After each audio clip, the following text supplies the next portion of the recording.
మీ business ఏదైనా మీ ఊర్లో promotion చేయాలంటే అది సుమన్ టీవీతోనే సాధ్యం. ఇప్పుడే సంప్రదించండి. ప్రస్తుతం తిరుమల వెంకన్న లడ్డు చుట్టూనే ఏపీ రాజకీయాలు తిరుగుతున్నాయి. నిన్న సీఎం చంద్రబాబు చేసినటువంటి వ్యాఖ్యల నేపథ్యంలోనే ఒక్కసారిగా అటు వైసీపీలో హీట్ పుట్టిస్తోంది.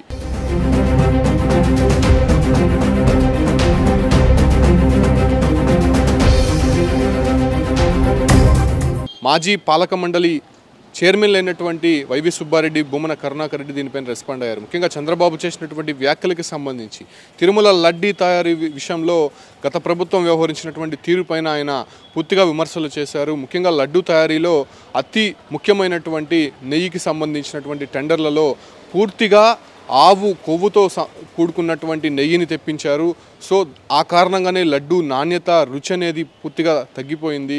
భక్తులు దీనిపైన అనేక సార్లు ఫిర్యాదు చేశారు. అప్పుడున్నటువంటి ప్రతిపక్షాలు కూడా దీనిపైన గొంతెత్తాయి. కాకపోతే అప్పుడున్నటువంటి ప్రభుత్వం కూడా ఏకపక్షంగా వ్యవహరించి వాళ్ళ సొంత కంపెనీలకి సంబంధించినటువంటి ద్వారా నెయ్యిని సరఫరా చేసే విధంగా అప్పుడు టెండర్లు పాడుకున్నారు. అయితే ఢిల్లీకి సంబంధించినటువంటి ఆల్ఫా అనేటువంటి కంపెనీ అప్పటి వరకు కూడా నెయ్యి సరఫరా చేసింది. అంటే 2021 మార్చి వరకు కూడా కర్ణాటక మిల్క్ ఫెడరేషన్ నందిని అనేటువంటి నెయ్యి చాలా క్వాలిటీగా ఉంటుంది. అది గవర్నమెంట్కి సంబంధించినటువంటి నెయ్యి. సో ఆ నెయ్యిని సరఫరా చేసేవారు. అప్పటి వరకు లడ్డు రుచి అనేది చాలా బాగుండేది. సో అటు తర్వాత ఈ ఢిల్లీకి సంబంధించినటువంటి ఆల్ఫా అనే కంపెనీ ద్వారా టెండర్లు పిలిపించి కర్ణాటక మిల్క్ ఫెడరేషన్ని పూర్తిగా అక్కడి నుంచి తరిమి కొట్టారు. అప్పటి నుంచి కూడా ఆ నెయ్యిలో క్వాలిటీ లేదు. తిరుమలలో ప్రత్యేకమైనటువంటి ల్యాబులు ఉన్నాయి నెయ్యిని చెక్ చేయడానికి.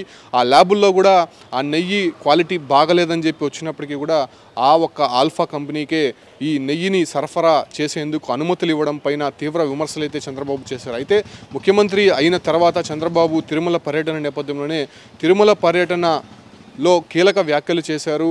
తిరుమల నుంచే తన ప్రక్షాళనని ప్రారంభిస్తానని చెప్పినప్పటికీ కూడా అటు ఈవో శ్యామలరావుని నియమించారు. సో అప్పటి నుంచి కూడా ప్రస్తుతం అక్కడ భక్తులకు అందేటువంటి ఆహారం విషయంలో కావచ్చు, అంటే లడ్డు నాణ్యత విషయంలో దృష్టి సారించినటువంటి ఈవో శ్యామలరావు అక్కడ ముఖ్యంగా లడ్డు తయారీ విధానంలో వాడేటువంటి ముడి సరుకుల విషయంలో క్వాలిటీ ఎలా ఉందో దాన్ని పరీక్షించాలని చెప్పి కూడా అనేక ల్యాబులకు పంపించారు. కాకపోతే అక్కడ వచ్చేటువంటి పూర్తిగా ముడి సరుకులంతా కూడా నాణ్యత లేనటువంటి వస్తువులుగా గుర్తించినటువంటి నేపథ్యంలోనే ముఖ్యంగా లడ్డుకు సంబంధించి అంటే శ్రీవారిని దర్శించుకున్నటువంటి భక్తులు అత్యంత పవిత్రంగా భావించేటువంటి రెండవ అంశం లడ్డు తయారీ విషయంలో చాలా జాగ్రత్తలు టీటీడీ తీసుకుంటుంటుంది. ఎందుకంటే 15వ శతాబ్దం నుంచి కూడా లడ్డుకి ఎంతో చరిత్ర కలిగినటువంటి నేపథ్యంలోనే లడ్డు తయారీ విధానంలో అనేక జాగ్రత్తలు కూడా తీసుకుంటూ ఉంటుంది. అయితే ఆ గత ప్రభుత్వంలో టీటీడీ చైర్మన్గా వ్యవహరించినటువంటి వైవి సుబ్బారెడ్డి కావచ్చు, అంటే ఆ తర్వాత వచ్చినటువంటి బొమ్మన కరుణాకర్ రెడ్డి ఆ టెండర్లలో పూర్తిగా కూడా అవినీతికి పాల్పడ్డారు.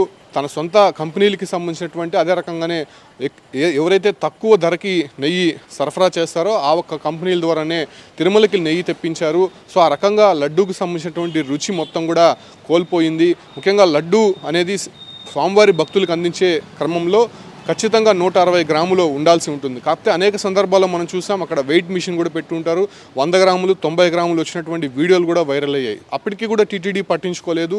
సో ముఖ్యంగా ఇప్పుడున్నటువంటి ప్రభుత్వం అదే రకంగా ఈవో శ్యామలరావు చేసినటువంటి సంస్కరణల నేపథ్యంలోనే ముఖ్యంగా నెయ్యి పైన వస్తున్నటువంటి రాజకీయ చర్చ అనేది ప్రస్తుతం తీవ్ర దుమారం రేగుతోంది. అయితే ఈ ఢిల్లీకి సంబంధించినటువంటి ఆల్ఫా అనే సంస్థ ఎందుకు నాణ్యమైనటువంటి నెయ్యి సరఫరా చేయలేదు, అసలు వాళ్ళు సరఫరా చేసినటువంటి నెయ్యిలో ఏముంది అనే విషయాలపైన కూడా వీళ్ళు ల్యాబ్కు పంపించి టెస్ట్ చేయించారు. అయితే ఆల్ఫా కంపెనీకి సంబంధించినటువంటి సంస్థ విదేశాల నుండి బటర్ ఆయిల్ తెప్పించేది. ఆ బటర్ ఆయిల్లో గేదె, ఆవు, జంతువులకు సంబంధించినటువంటి కొవ్వు పదార్థాలు ఎక్కువ శాతం అక్కడ ఉన్నట్టయితే గుర్తించారు. సో ఆ రకమైనటువంటి పదార్థాన్నే నెయ్యికి సంబంధించినటువంటి వాటిలో వినియోగించి దాన్ని తిరుమలకు పంపించే ప్రయత్నం చేశారు. సో ఆ రకంగా జంతువుల కొవ్వుతో ఉన్నటువంటి నెయ్యిని లడ్డు తయారీలో వినియోగించారనేటువంటి కామెంట్స్ సీఎం చంద్రబాబు చేయడంతో ప్రస్తుతం దానికి సంబంధించే తీవ్ర చర్చనీయాంశంగా మారుతుంది. అంటే ఇన్ని రోజులు జంతువుల కొవ్వుతో ఉన్నటువంటి లడ్డుని ప్రసాదాన్ని మనం స్వీకరించామా, స్వామివారి అపవిత్రమైనటువంటి విధంగా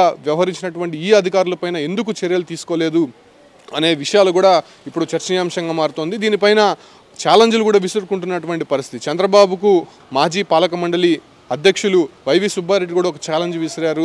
దానికి సంబంధించి కూడా కొంత చర్చనీయాంశంగా మారుతోంది. సాధారణంగా నెయ్యి కొనుగోలుకు సంబంధించి మార్కెటింగ్ విభాగం అనేది ఒకటి ఉంటుంది తిరుమలలో. 6 నెలలకు ఒకసారి టెండర్ పిలిచి ఆ నెయ్యి క్వాలిటీ అదే రకంగా ఇచ్చేటువంటి ధరని వారు నిర్ణయిస్తారు. కాకపోతే అప్పుడు ఇచ్చినటువంటి నెయ్యికి సంబంధించి అంటే ఆల్ఫా కంపెనీ 400 24 రూపాయలకి, అంటే అతి తక్కువ ధరకి ఇచ్చినటువంటి నేపథ్యంలోనే ఆ కంపెనీని ఖరారు చేశారు. కాకపోతే అక్కడ వస్తున్నటువంటి నెయ్యి క్వాలిటీ ఉందా లేదా అనే విషయాలు మాత్రం వాళ్ళు పట్టించుకోలేదు. క్వాలిటీ లేదని తెలిసే కావాలనే వాళ్ళు ఉద్దేశపూర్వకంగా నెయ్యిని తెప్పించారు. అదే రకంగానే కర్ణాటక మిల్క్ ఫెడరేషన్ ఇస్తున్నటువంటి, అంటే నందిని ఇస్తున్నటువంటి నెయ్యి దాదాపు 474 రూపాయలకు పైగా ఉంది. కాబట్టి ఆ నెయ్యికి సంబంధించి అంత రేటు పెట్టి టీటీడీ కొనుగోలు చేయలేదనేటువంటి విషయాన్ని వాళ్ళకి చెప్తూనే ఆ టెండర్ని రద్దు చేశారు.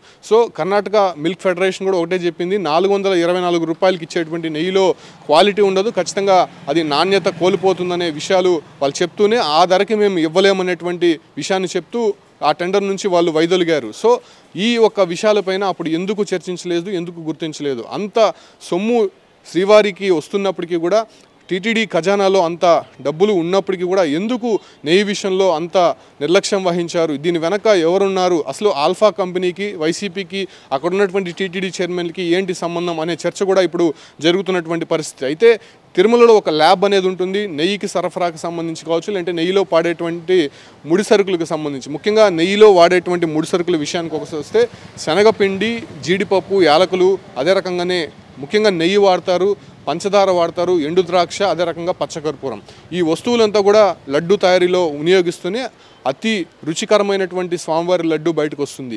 చాలా నియమనిష్టలతోనే అక్కడ ఆలయం లోపలే లడ్డు తయారీ చేస్తూ ఉంటారు. సో ఆ క్రమంలోనే స్వామివారి లడ్డు తయారీ విధానంలో వీళ్ళు వ్యవహరించినటువంటి తీరుపైన ప్రస్తుతం సర్వత్రా విమర్శలైతే వ్యక్తమవుతున్నాయి. అయితే చంద్రబాబు చేసినటువంటి వ్యాఖ్యలు కంప్లీట్గా గత ప్రభుత్వంలో ఉన్నటువంటి అధికారులు, అదే రకంగానే పాలక మండలి సభ్యులు, అధ్యక్షులు కర్ణాటక మిల్క్ ఫెడరేషన్ని తప్పించి ఢిల్లీలో ఉన్నటువంటి ఆల్ఫా కంపెనీ, ఆ డైరీకి సంబంధించినటువంటి నెయ్యి కొనుగోలు చేశారు. అది కంప్లీట్గా జంతువుల ఫ్యాట్తో తయారు చేసినటువంటి నెయ్యి, దాన్ని వాడారనేటువంటి విషయం మాత్రం చంద్రబాబు చెప్పాడు. అయితే దానికి ధీటుగానే ప్రస్తుతం వైవి సుబ్బారెడ్డి కూడా ట్వీట్ చేశాడు. ట్వీట్కి సంబంధించి ఒకసారి మీకు వినిపించే ప్రయత్నం చేస్తాను. దివ్యక్షేత్రం తిరుమల పవిత్రతను, 100 కోట్ల మంది హిందువుల విశ్వాసాలను చంద్రబాబు నాయుడు దారుణంగా దెబ్బతీసి పెద్ద పాపమే చేశాడు. తిరుమల ప్రసాదంపై చంద్రబాబు చేసిన వ్యాఖ్యలు అత్యంత దుర్మార్గం. మనిషి పుట్టిన వారెవరు కూడా ఇలా మాట్లాడరు, ఇలాంటి ఆరోపణలు చేయరు. రాజకీయ లబ్ధి కోసమే ఎంతటి నీచానికైనా చంద్రబాబు వెనకాడరని మరోమారు నిరూపితమైంది. భక్తుల విశ్వాసాన్ని బలపరిచేందుకు తిరుమల ప్రసాదం విషయంలో నేను, నా కుటుంబ సభ్యులు ఆ దేవదేవుని సాక్షిగా ప్రమాణానికి సిద్ధంగా ఉన్నాం. చంద్రబాబు కూడా తన కుటుంబ సభ్యులతో కలిసి ప్రమాణం చేయడానికి వస్తారా అనే ఛాలెంజ్ అయితే వైవి సుబ్బారెడ్డి ఎక్స్లో పోస్ట్ చేశారు. అయితే గత పాలక మండలిలో జరిగినటువంటి నెయ్యి కొనుగోలుకు సంబంధించి అక్కడ జంతువుల ఫ్యాట్కి సంబంధించినటువంటి పదార్థాలు అక్కడ వాడారని చెప్పి నిరూపిస్తే ఖచ్చితంగా నేను అక్కడ స్వామివారి ఆలయం ముందు నేను నా కుటుంబ సభ్యులతో కలిసి ప్రమాణం చేయడానికి సిద్ధంగా ఉన్నాను. అదే రకంగానే చంద్రబాబు ఇది వాస్తవం అని చెబుతూనే తన కుటుంబ సభ్యులతో వచ్చి ప్రమాణం చేయడానికి సిద్ధంగా ఉన్నారా అనేటువంటి ఒక ఛాలెంజ్ని అయితే వేశారు. ప్రస్తుతం ఇది తీవ్ర చర్చనీయాంశంగా మారుతోంది. ఎటు చూసినా కూడా లడ్డు చుట్టూనే రాజకీయం అంతా కూడా తిరుగుతుంది. అయితే దీనిపైన పూర్తిగా అటు వైసీపీ ప్రభుత్వం కానీ, లేదంటే మాజీ పాలక మండలి అధ్యక్షులు వైవి సుబ్బారెడ్డి కానీ, కరుణాకర్ రెడ్డి కానీ ఎలా స్పందిస్తారో చూడాల్సి ఉంది. కొద్దిసేపటి క్రితమే మాజీ పాలక మండలి సభ్యులు ఓవి రమణ కూడా దీనిపైన రెస్పాండ్ అయ్యారు. ఆయన పాలక మండలిలో గతంలో పనిచేశారు కాబట్టి అక్కడ ఉన్నటువంటి విధి విధానాలు, అదే రకంగా వాడేటువంటి ముడి సరుకులు, అక్కడ వ్యవహరించేటువంటి తీరు ఎలా ఉంటుందో ఆయన చాలా స్పష్టంగా చెప్పారు. ఈ క్రమంలోనే ఆల్ఫా కంపెనీకి సంబంధించినటువంటి కొన్ని ఆరోపణలు కూడా చేశారు. ఎందుకంటే లడ్డు తయారీ విషయంలో ఖచ్చితంగా నాణ్యత అనేది పూర్తిగా కోల్పోయింది. ఈ క్రమంలోనే ఖచ్చితంగా గత ప్రభుత్వంలో ఉన్నటువంటి అధ్యక్షులు ఎవరైతే ఉన్నారో వాళ్ళంతా కూడా లడ్డు రుచిని రాలేకుండా పోయారు. సో ఈ క్రమంలోనే భక్తుల విశ్వాసాన్ని కోల్పోయే విధంగా కూడా అప్పుడు వ్యవహరించారు. కాబట్టి దీనిపైన ఖచ్చితంగా సమగ్ర విచారణ జరిపి దీని వెనుకున్నటువంటి వారిపైన ఖచ్చితంగా చర్యలు తీసుకోవాలని చెప్పి కూడా ఆ ఒక్క మాజీ పాలక మండలి సభ్యులు ఓవి రమణ కూడా డిమాండ్ వినిపిస్తున్నారు. ప్రస్తుతం ఈ ఒక్క లడ్డు వెనుక నడుస్తున్నటువంటి రాజకీయ చర్చ ఎటువైపు దారితీస్తుందో చూడాల్సి ఉంది.